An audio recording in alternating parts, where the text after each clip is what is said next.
Hollywood Star Playhouse. Tales of suspense, thrills, adventure by Hollywood's finest writers with Hollywood's top stars.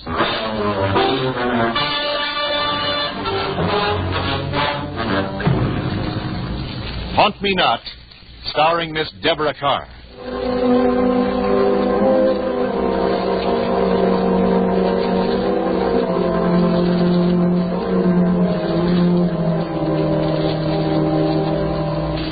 What's so frightening about a girl driving her car across the continent? Or suppose I do have a flat tire or something goes wrong.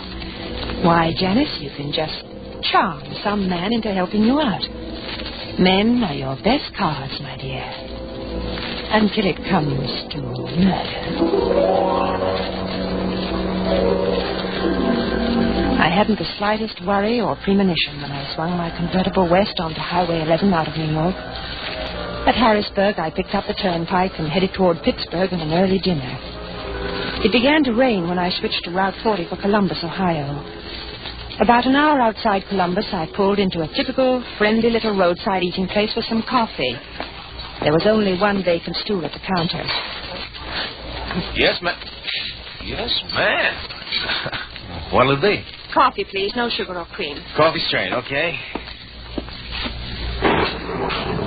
Gee, sure sounds like the storm's growing, doesn't it? Hey, you. Yes, sir? How about a piece of apple pie? Yes, sir. Coming right up. Here you are. Here's coffee, man. Thanks. How far are you driving? Los Angeles. Yeah? All by yourself? It's been done before. Well, yeah, sure, but California's a long way. Girl like you must get mighty lonesome. I've got a radio in the car. Well, yeah, but still a good-looking gal like that apple pie? Yeah, cutting it right now, miss. That convertible outside yours? What? I said, is that convertible your car? Why, yes. I like yellow cars. Well, thank you. Yeah, this apple pie will bake you. Hey, mister. Wait, here's your pie. I changed my mind. Yeah, with a hamburger at 50 cents. I left it on the counter. Gee, I get more characters in here. Hey, you notice that red beard on? Nope. What's a guy want with scraggly whiskers unless he's in the movies or something? Huh? Well, what do you think? Well, it ain't just as though he needed a shave. Boy, some character. You know something? How much was the coffee? What? Oh, dime. But now look, baby, if I was you traveling alone at night... Here you are. Good night. Yeah, well, hey, wait a minute. What's the matter? I say something? Good night. Okay. Give my regards, L.A.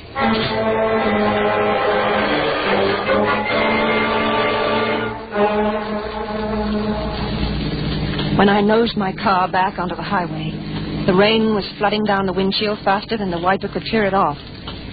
About 10 minutes after leaving the cafe, I happened to glance into my rear vision mirror. Staring back at me from the rear seat was a face with a red beard. For a moment, I almost let go the steering wheel. And then he climbed over the seat and dropped down beside me. There. I thought you might like some company on your trip to L.A. Who?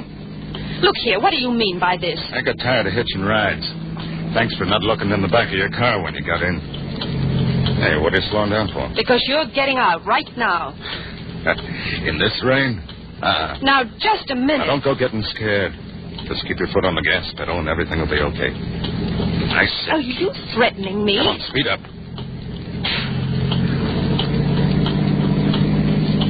That's better. Miss Horton. No, you found the registration slip. That's right. Gotta keep that glove compartment locked. Janice Horton. Let's make it Janice, huh? And let's keep moving. I'm not really going far. No? How far? Just to Columbus. You told that counter jerk it was L.A. Well, it's not. I'm staying with friends in Columbus. We're almost there now. Yeah, I know. Too bad about your friends, though, isn't it? Why do you say that? Because you're going to have to disappoint them. You ain't stopping in Columbus. I certainly am. You can't prevent me. Want to find out, baby? Just keep driving. Stop arguing. How about some music on the radio? Now you're acting the way I like. Sure, go ahead. Little music will keep you from sitting here wondering what... Dispatches from Korea and the truce headquarters at Panmunjom. And now for news nearer. The headline headline story again comes tonight from Cleveland. Police are still looking for the man who burglarized the J.J. Manufacturing Company and killed the night watchman. Turn it off. But you said... Turn it off. Don't turn it on again, understand? Yes, I understand. You know something? You're real good looking when you're scared. Yeah, I think we're going to get along okay, real okay. Please, I need room to steer. What's the matter? I bet you've let guys get closer than this before. Sure, you're the kind that can't keep them away. Oh, but you could, Janice. You've always been able to handle men just the way you wanted. Until now. Perhaps if you played up to this one. Perhaps if you could throw him off his guard. So, I smiled at him. I let him put his arm around me and tried not to shudder when he did. But he knew what was going on in my mind. When we reached the city limits of Columbus, he made me detour through the residential district where there were no traffic police. Then we picked up the highway again on the west side of town. The rain stopped and the moon came out. We went on and on into the night. See that gas station up ahead on the right? Yes? You're going to pull in and fill her up. I'm going to make a phone call. Yes. All right. You like the idea, huh? Don't think you're going to talk to the station guy because I'm going to be right alongside of you every second with this. Please, put it away. Please. Does the gun scare you, huh? That's good. Now pull in.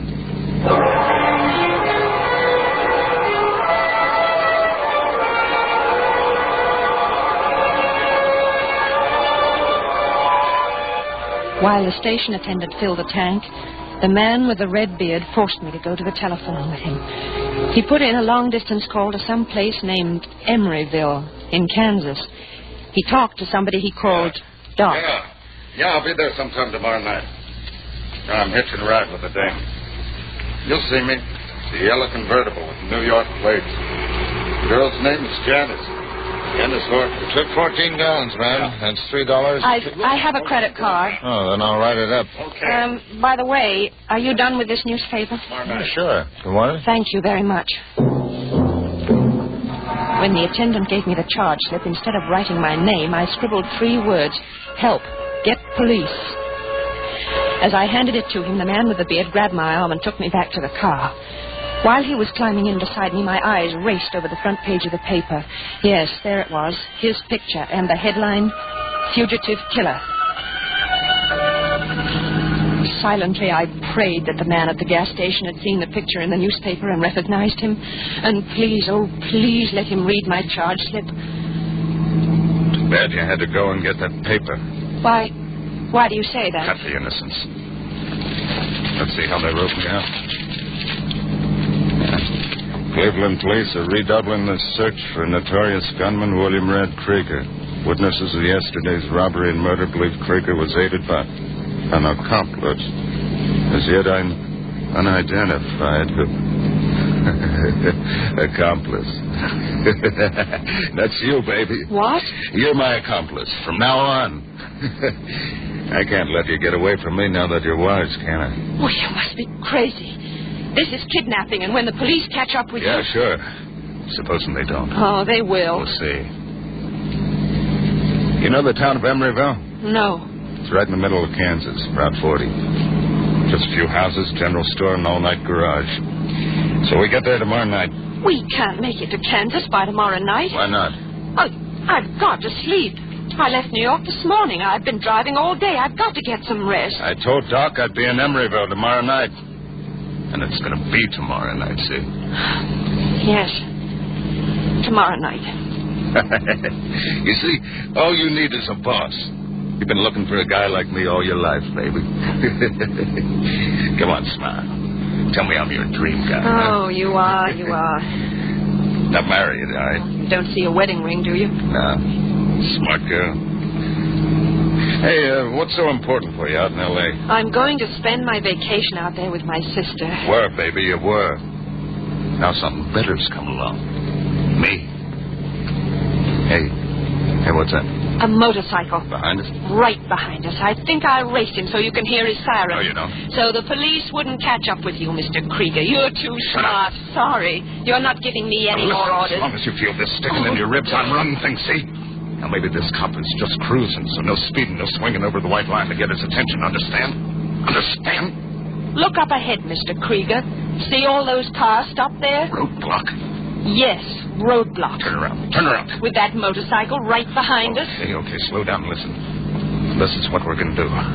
When the cops start looking in the car, I'm going to be asleep, see? I'm going to pull my coat up around my face, and you're going to tell them I'm sick not to trouble me. I'm your husband, get it? It won't work. It's better. You won't be around to know it, baby. You see, if I go, you go first.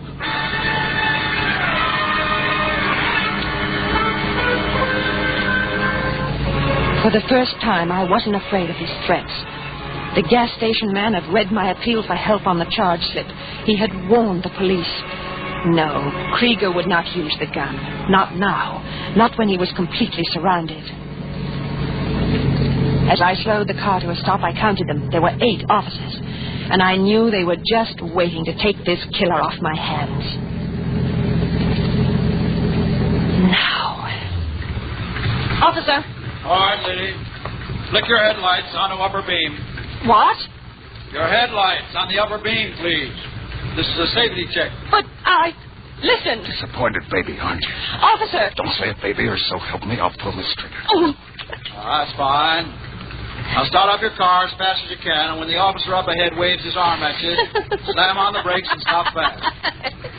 Well, what's so funny, lady? Watch it. Nothing, officer. Nothing at all. Well, then, go ahead, please. But, officer... I said go ahead. Oh...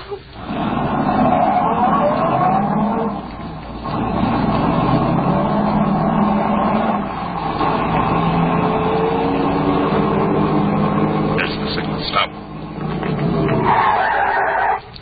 Perfect brakes, lady. If everybody was like you, there wouldn't be anything to worry about on the highways. Okay, go on. Go on. Go ahead, lady.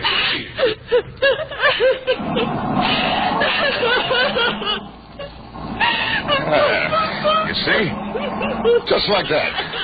Like the man said, if everybody was like you, there wouldn't be anything to worry about on the highway.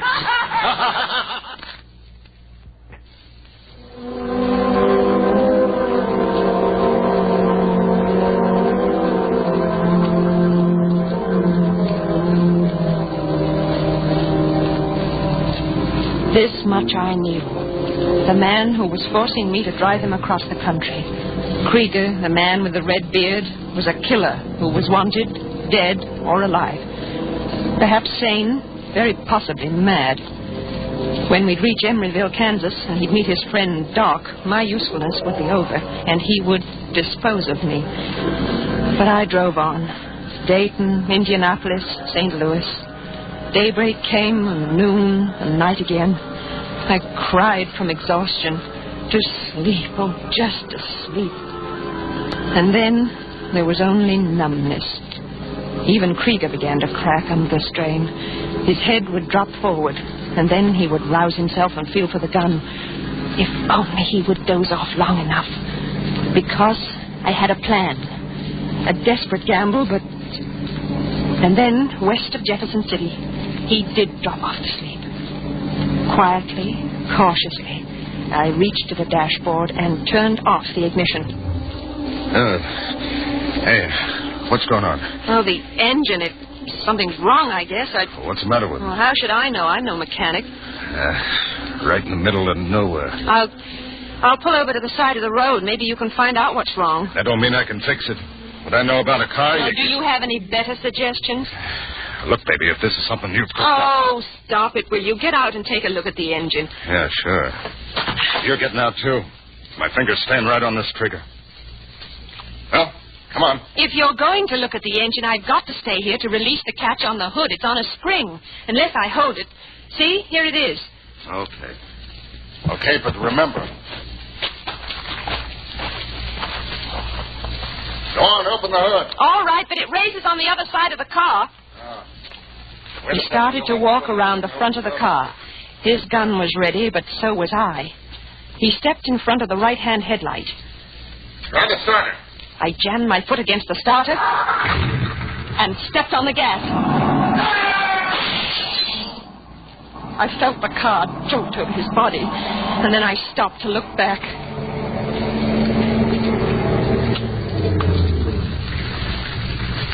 I was free. I was alive. And I had killed a man.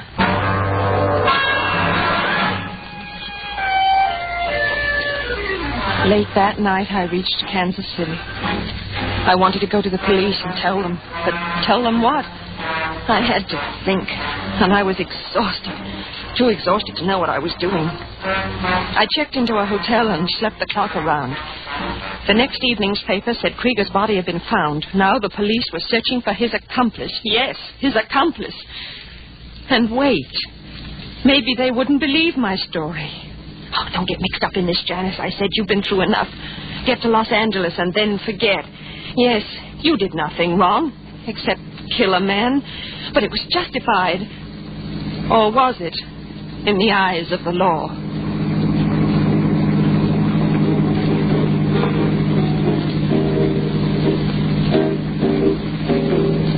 I left Kansas City that night and headed out across the Kansas plains, my only company, the car radio. Sometime past midnight, I ran into a heavy ground fog that swirled around the car like cotton batting. And then... it was a rear tire. Now what? At that time of night and all that fog, I might have to wait hours for help. There was nothing to do but to limp on to the nearest town. That town was Emeryville, the place where the man with the red beard was going to meet somebody. I remembered that Krieger had told me there was an all-night garage. I finally made out its sign blurring through the mist.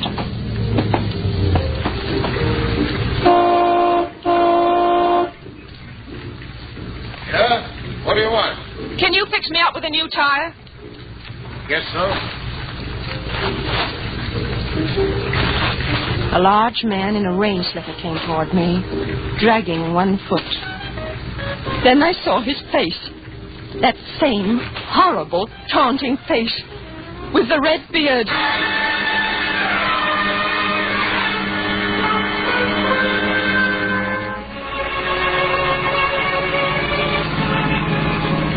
I don't know how long it was before I came to. When I did, I realized it was at the wheel. Oh.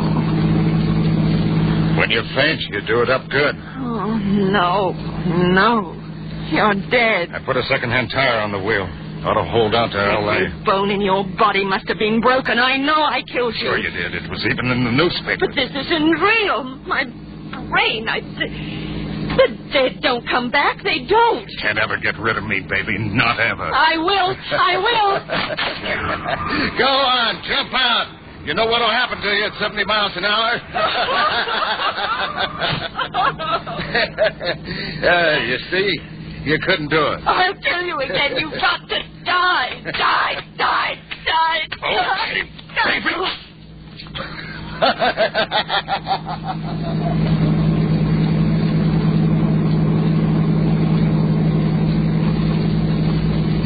Slowly, consciousness returned, and with it a throbbing in my head from the blow of his gun.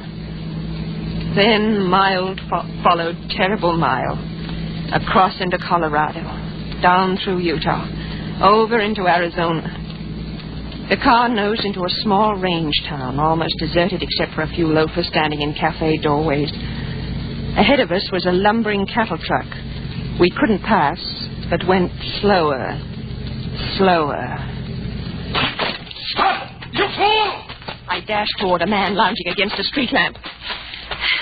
Help! Don't let him get me. How's that, ma'am? Get me to a policeman. Please, hurry. Oh, Easterner, ain't you? Out here we call him deputies. Oh, no, you're drunk. Oh, man. Hurry, my wife's troubling in this. She ain't no trouble. Just striking up a nice friendship. He's dead. I killed him, and now he's coming back. That a fact? Aye. Quite a talker, isn't she? Come on, Candy. No, let go of me. Mind if I take her other arm? She's getting kind of unsteady. Now, what to? Back to the car. No. I was kind of hoping you folks would be feeling thirsty. How about that? No, she's had enough already. Oh, can't hold the stuff, eh? Okay, Janice, you can drive. Oh, no, ain't that kind of chancy, friend? You'll be careful. I'll see to that. Maybe next time you can have a little faith, or maybe 2 or 3.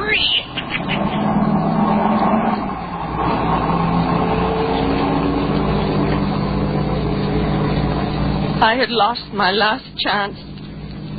From now on, he never took his eyes or his gun off me. The highway narrowed and twisted and turned down grade. It was the Hacienda Gorge. With every turn of the wheels, the question hammered through my brain. What is he? Dead or alive? Dead or alive? Dead or alive? I turned on the radio to try to reach out for some assurance of reality. Ladies, because blueberry muffins are just as easy, just as simple as they are delicious. First, we take... Lots of fast on the turns, baby. You have that? Good. Then we sift it carefully.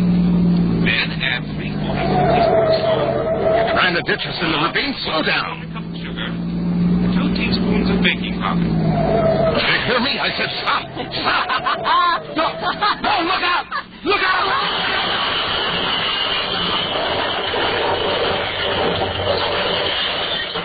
Slowly now. That's it.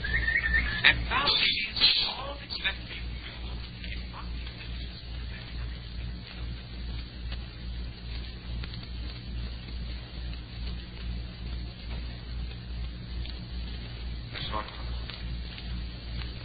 Miss Butler. Yes. Doctor says you're going to be all right. Who are you? Lieutenant Garvey, Phoenix Police. Police? Yes. I killed him. We know. But he wouldn't die. He came back. I couldn't get away from him. He's haunting me. Haunting me. He won't anymore, miss. He'll be doing a 20-year stretch as soon as he's out of this hospital. But he's dead, I tell you. Dead. I know. I killed him. Yes. Yes, Miss Harden. You killed Red Krieger in self-defense. It was Doc Krieger, his twin brother, that went over the mountainside with you. Twins? That's right. Red's accomplice in the Cleveland killing. He was hiding out there in Emeryville waiting for Red. Thanks for turning him over to us. Oh. Lieutenant. Yes? My face? No scar. You sure? Would you like proof? Well, what are you doing tomorrow night? Sure. Thanks, Lieutenant. But it all depends on how long it takes me to reach Los Angeles. By train.